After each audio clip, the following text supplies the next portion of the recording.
Psychopath. Breaking the target. With regard to the psychopath, an individual may be a target. The reason that that person may become a target is linked to the pursuit of the necessary triad. Namely, the individual will be there to provide some form of stimulation to the psychopath or as part of the necessary accumulation. Perhaps to have sex with that person. Perhaps to have them as a friend. Perhaps to cause them to do something for the psychopath, which assists with the necessary triad. To do something to this person that's stimulating. To find something about this person that is stimulating. To see how they react to the way that they are treated. To provide a stimulation. Or that they are to be targeted because they're getting in the way of stimulation. They're getting in the way of accumulation. And therefore, they must be addressed. I was prompted to talk about this by virtue of a discussion that took place on the blog, Knowing the Narcissist, over the course of the weekend, where one of my long-term readers and viewers explained that she had read about a circumstance where an individual who is known as a psychopath attended with an author a pub. And whilst he was there were a number of rowdy individuals, and they were getting in the way of the psychopath being able to have a pub lunch with the author. The psychopath will have deemed that the author was providing suitable stimulation to him. Furthermore, there was an issue of control. Whilst it's the case that the psychopath doesn't need to control everything, the fact is that if certain appliances are threatening the control of a situation, which has an adverse effect upon accumulation and stimulation, then action ought to be taken.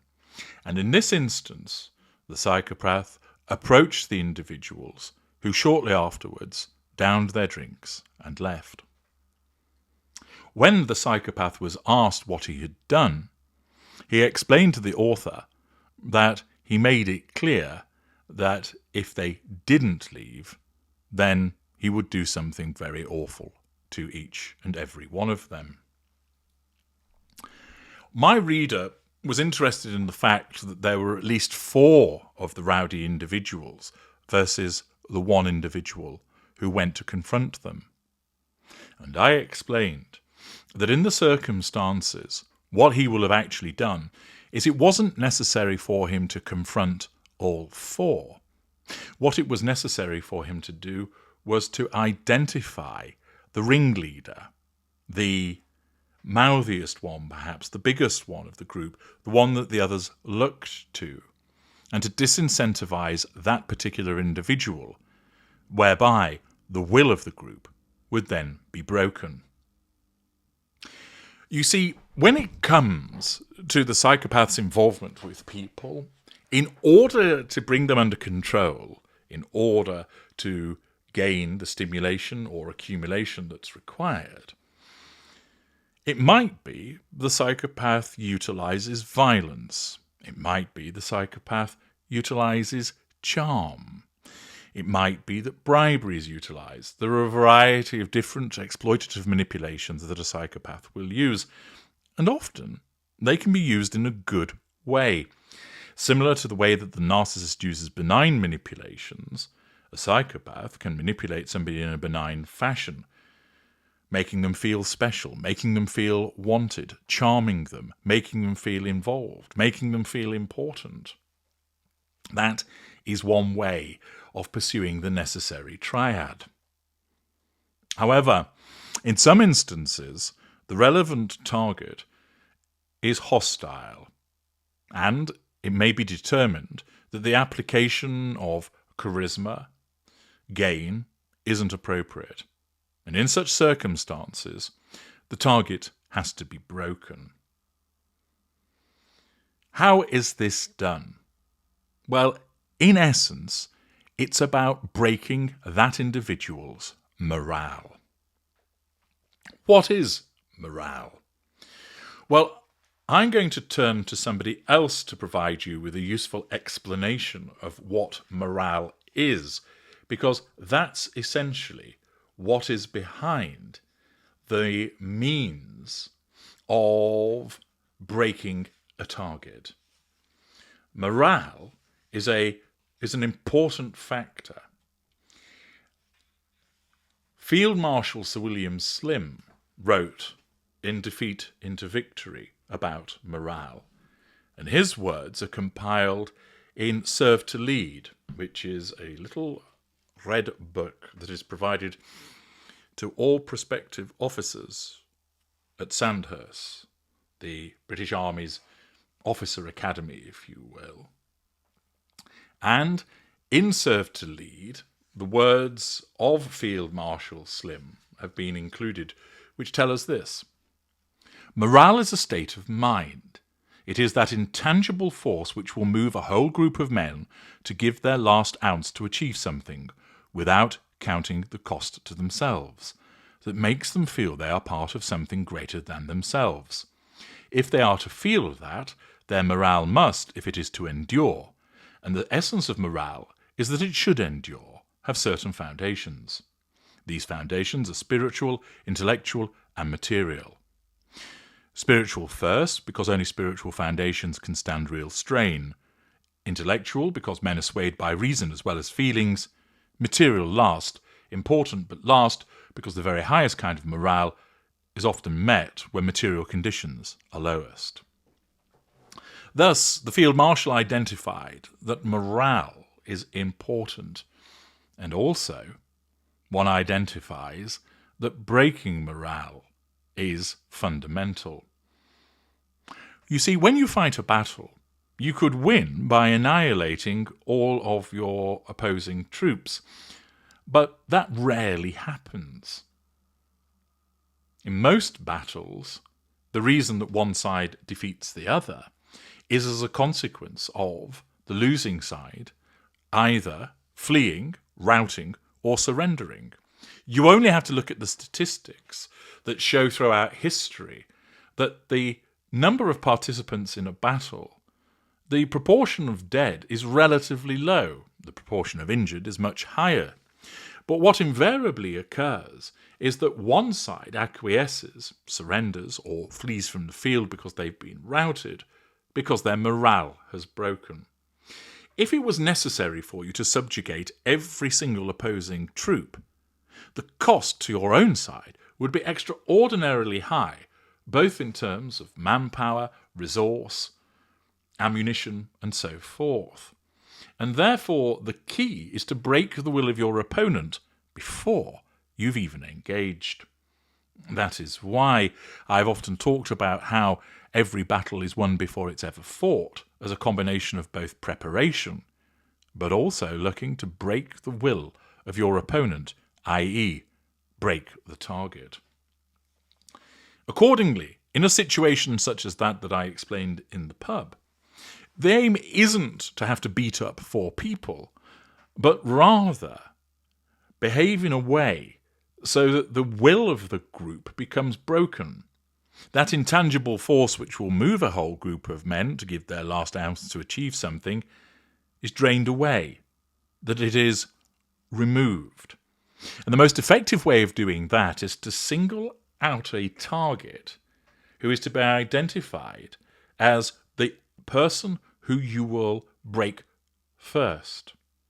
This is why, for instance, it was often the case that officers would be targeted in a battle, because if you downed an officer, it would result in a loss of confidence in the ranks, with the possibility that they would lose their will to fight, break ranks, and either become so disorganized that they would be easier to defeat, or more likely, they would turn and run. And that is why, even if it is something which has entered into almost a trite example, that in a fight, if you take down the biggest first, you invariably then find that the rest of the group either give up or their hearts aren't really in it any longer and they become easy to fight. For instance, although it's fiction, it will have been based upon real-life research. You may recall in one of the Jack Reacher novels, which became a film, Tom Cruise, although an unusual choice to play Jack Reacher because the physical similarities just aren't there, is offered into a fight by a group of younger men at a bar. And he tells them, before they fight, remember you wanted this. And he basically talks about how he's going to take down the ringleader. He'll then face maybe one, possibly two enthusiastic wingmen, and then the other one will run away. And that's what happens. In effect, he broke the will of the group by taking out their leader, meaning that the other two tried, but not very effectively, and the final member of the group ran away. Similarly, I explained to my long-term reader that in the pub example, all that needed to be done there was to challenge the ringleader of the group, to identify who it was, and as a psychopath, because of the ability to read people, we pick up on who is the prime motivator of that group, and then disincentivize them. And with them, as the primary targets broken, the group's morale becomes shattered, and they slink away. So it isn't a case of taking on 4 or so individuals. It's a case of taking on one, that target, breaking them, and then the rest will follow. And that is what will have happened. It wasn't a 1v4, it'll have been a 1v1, which led to the other 3 losing their spirit. Their morale was broken. It doesn't always need to be the case that we apply this in a group scenario. It's about breaking the morale of an individual so on a one-on-one basis so that they become compliant. This can be done, for instance, by the intimidatory stare, that predatory look that we utilize, unwavering, unblinking. And we recognize that when this has got to a person, that their hostility then drains away, their balls become shriveled. As I explained, it isn't always necessary to break the target in the sense of an intimidatory manner. We can break the target through benign means. But there are instances where the target is hostile to us, and in such circumstances, in order to win the battle with them, one doesn't necessarily need to engage in the physical sense, although there are instances where that becomes something that must be done. But in order to bring that person to heel, in order to drive them under our control so that we can utilize them for stimulation and accumulation, it is about breaking their morale, about shattering that spirit so that any lack of compliance, any hostility just simply drains away from them and they become compliant. You see this in relation to the way that an individual might be ground down. You might see it in the way that an individual becomes brainwashed so that they accept what is required of them, even when it is contrary to their interests. It is also a much more effective utilization of resource to break that person beforehand by targeting their morale, in effect, and shattering it.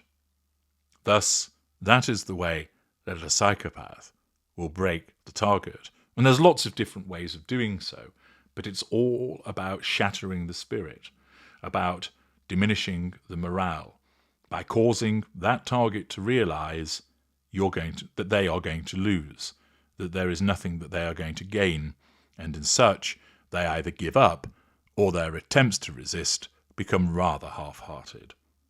I'm H.G. Tudor. Thank you for listening.